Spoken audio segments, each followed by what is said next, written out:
As we begin our services here this afternoon, we would kindly ask if everyone would just please turn off or silence all electronic devices. Thank you.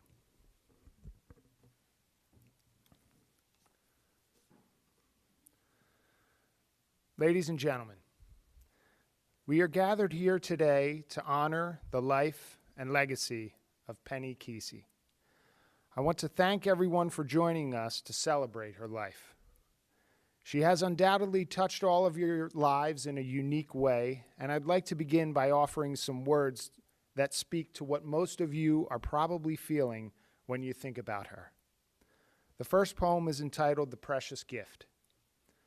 One gift above all others God gives us to treasure, one that knows no time, no place, and one gold cannot measure.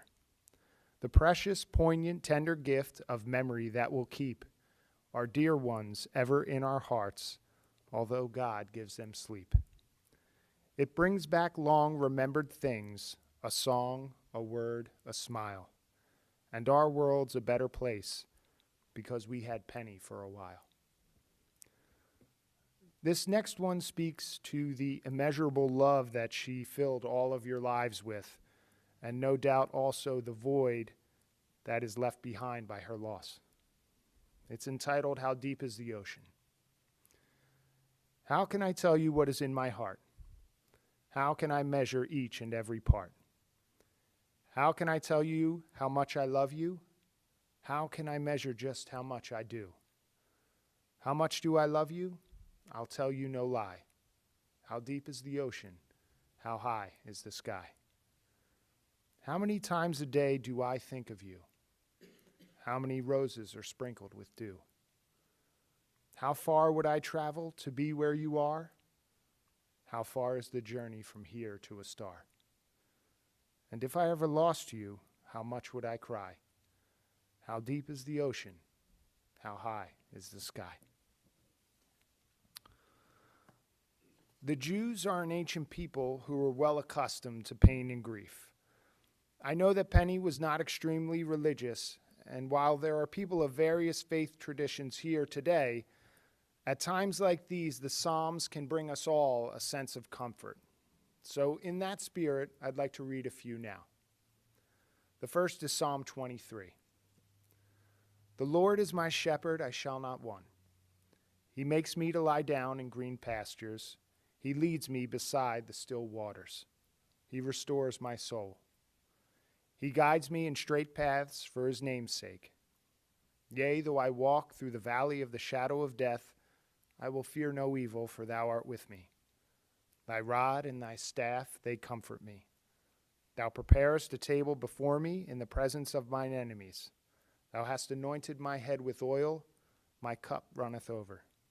Surely goodness and mercy shall follow me all the days of my life, and I shall dwell in the house of the Lord forever. And finally, from the book of Ecclesiastes, to everything there is a season, and a time for every purpose under heaven. A time to be born, and a time to die. A time to plant, and a time to uproot. A time to kill, and a time to heal. A time to break down, and a time to build. A time to weep, and a time to laugh. A time to mourn, and a time to dance. A time to cast away stones and a time to gather stones together. A time to embrace and a time to refrain from embracing. A time to search and a time to count as lost. A time to keep and a time to discard. A time to tear and a time to mend. A time to be silent and a time to speak. At this time, I would like to acknowledge the surviving family and legacy that Penny leaves behind. First, her husband, Don, her mother, Joan, who unfortunately couldn't be here with us today, her brother, Bruce, her stepson, David Scott, and his wife, Donna, sister-in-laws, Cindy and Joyce, and also nieces and nephews, I'm sure, too many to count. And last but certainly not least, I would like to acknowledge her grandchildren, Daniel and Rosie, who affectionately referred to her as Bubby. I'd now like to invite the family to speak and share some of their memories. And first, I'll call up Terry.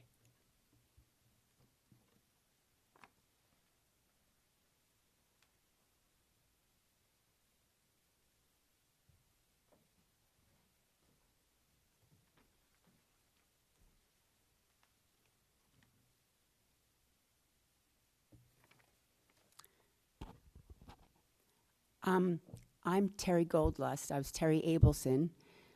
Penny grew up on our street. I can't see any of you with these glasses on. Penny grew up on our street in Woodbury.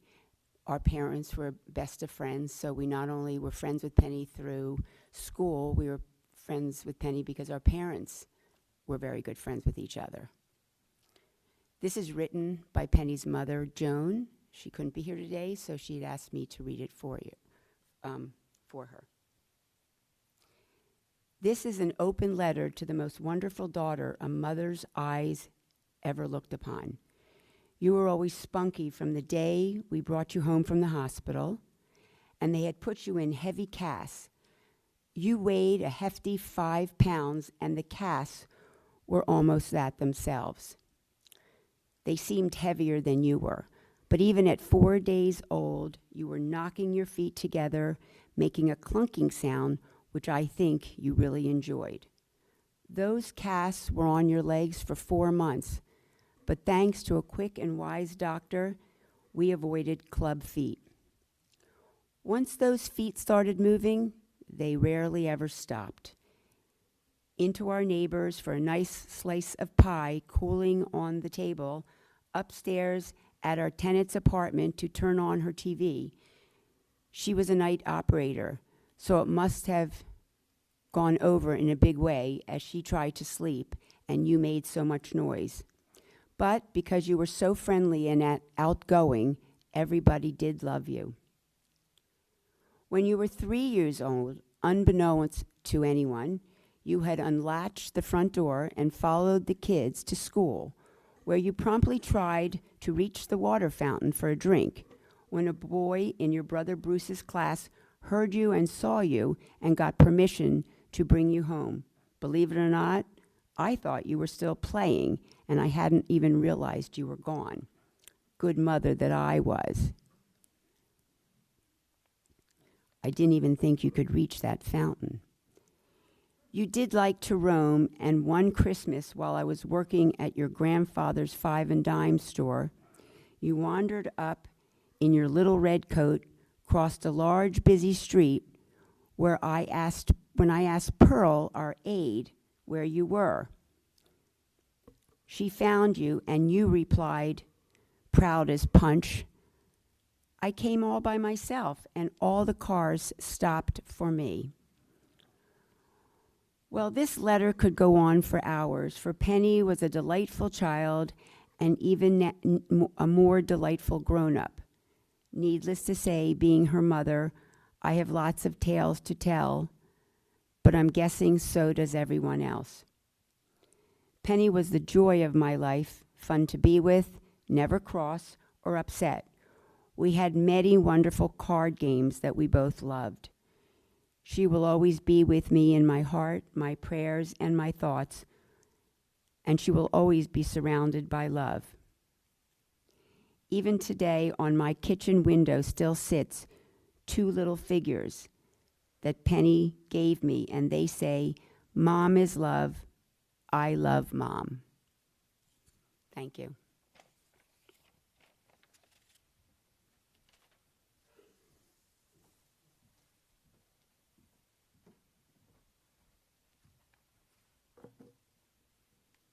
Thank you, Terry. Next, I'd like to call up David Scott.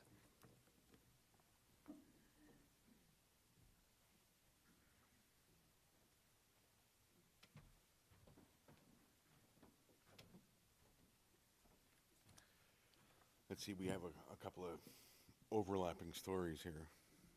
Pauline Baker Keesey, as a very young girl, would sneak out at night and venture into the upstairs apartment, open the door, turn on the TV, and start watching, eventually waking up the tenant. At a young age, she also had a fondness of crossing the street on her own. Penny obviously had an issue with boundaries and liked to push them. She was a fighter. Penny had some difficulty in school growing up. They told her she wouldn't be able to get a college degree. She fought that and won, receiving a master's from Drexel. I met Penny in 1982 and remember going to the apartment about 2 miles that way. And it's just down the road from here with my father for dinner. And being a teenager, I was impressed with her record collection. She had Kenny Loggins and Traffic. That was a far cry from my father's previous Bobby Vinton days. I remember dinner was much better than my father's cooking, too. Not much later, Penny and I went to see E.T. the Extraterrestrial that summer. We were bonding. I spent many a fond summer's day in her father's sound studio, Baker Sound. She always had stories about her father and how he was a fighter, too. How he fought to build his studio. How he had to fight to rebuild the studio again after a fire destroyed it. How he had to fight Hodgkins later on in life. After my father married Penny, we started making memories at our parents' house for the high Jewish holidays. Joan would put out quite a spread, and Norm would always create laughter around the dinner table. Those are memories I will cherish. Penny soon started NB Productions, a talent payment agency named after her father, Norman Baker. She successfully ran that for over 30 years as CEO. She was beloved by all of her clients, friends, family, and many more acquaintances. Penny was the most caring and loving fighter you can imagine. She did marry my father, which is no small feat in of itself. She would fight him for ice cream. She wanted it every day. She was so tenacious that Dad had to start marking the calendar every time she had it. She fought a long 9-year health battle and beat it 3 major times. A major stroke, a compression fracture of the spine, and a brain tumor. But let us not remember her ailments, but the fighter she was and the joyful memories she was responsible for creating. Rest in peace, Penny. You will be loved and missed. Thank you.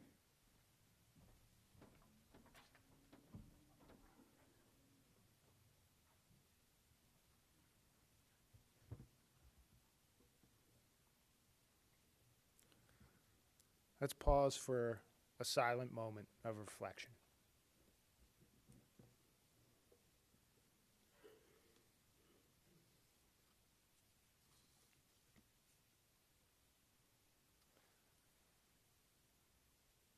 I'd like to read a poem now entitled We Remember Them. At the rising of the sun and its going down, we remember them.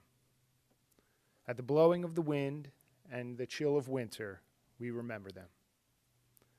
At the opening of the buds and the rebirth of spring, we remember them. At the blueness of the skies and the warmth of summer, we remember them. At the rustling of the leaves and in the beauty of autumn, we remember them. At the beginning of the year and when it ends, we remember them.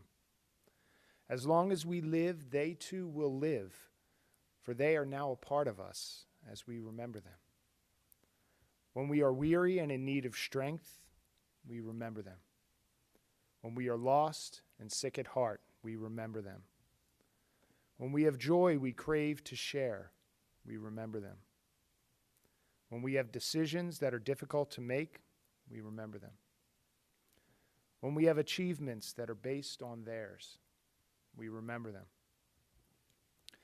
As long as we live, they too will live, for she is now a part of all of us as we remember Penny. I'd like to read the following poems as if Penny were here now. If she were here, I think she might say to all of you, "Don't grieve for me, for now I'm free. I'm following the path God laid for me. I took God's hand when I heard God call. I turned my back and left it all. I could not stay another day to laugh, to love, to work or play. Tasks left undone must stay that way, but I found that place at the close of day. If my parting has left a void, then fill it with remembered joy. A friendship shared, a laugh, a kiss. Ah, yes, these things I too will miss. Be not burdened with times of sorrow. I wish you the sunshine of tomorrow. My life's been full, I've savored much. Good friends, good times, a loved one's touch. Perhaps my time seemed all too brief. Don't lengthen it now with undue grief. Lift up your heart and share with me. God wanted me now. God set me free. I think Penny might also say, do not stand at my funeral and weep. I am not there, I do not sleep. I am 1,000 winds that blow. I am the diamond glints on snow. I am the sunlight on ripened grain. I am the soft, gentle autumn rain. And in the morning's quiet hush, I am the swift, uplifting rush of birds in ever-circling flight. I am the soft starshine at night. Do not stand here today and cry. I am not there. I did not die. And finally, I think Penny would want us to remember her in this way. This is a poem entitled Afterglow. I'd like the memory of me to be a happy one. I'd like to leave an afterglow of smiles when life is done. I'd like to leave an echo whispering softly down the ways of happy times and laughing times and bright and sunny days. I'd like the tears of those who grieve to dry before the sun, of happy memories that I leave when my life is done. We are now going to conclude our service here today with the traditional Jewish prayer, El Mole Rakamim. So I would ask everyone to please rise.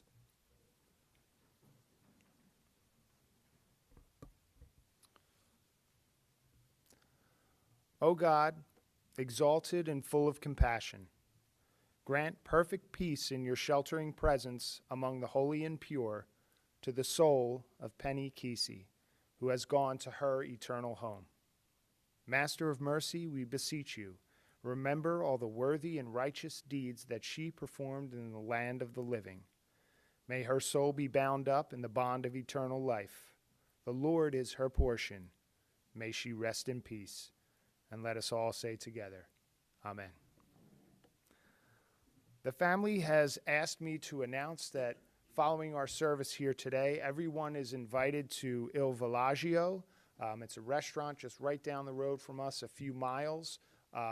If you are planning on going to the restaurant, we would just ask, just please let one of our staff know out in the lobby so we can get a head count and we'll call the restaurant ahead of time. We also, I think, will have driving directions if anyone needs going from here to the restaurant. Once again, I would like to thank you all for joining us here today to honor Penny's life. My fervent wish is that her memory will continue to be a blessing for all those whose lives she has touched. This concludes our service. Please take care and be well, and most importantly, take care of each other. Thank you so much.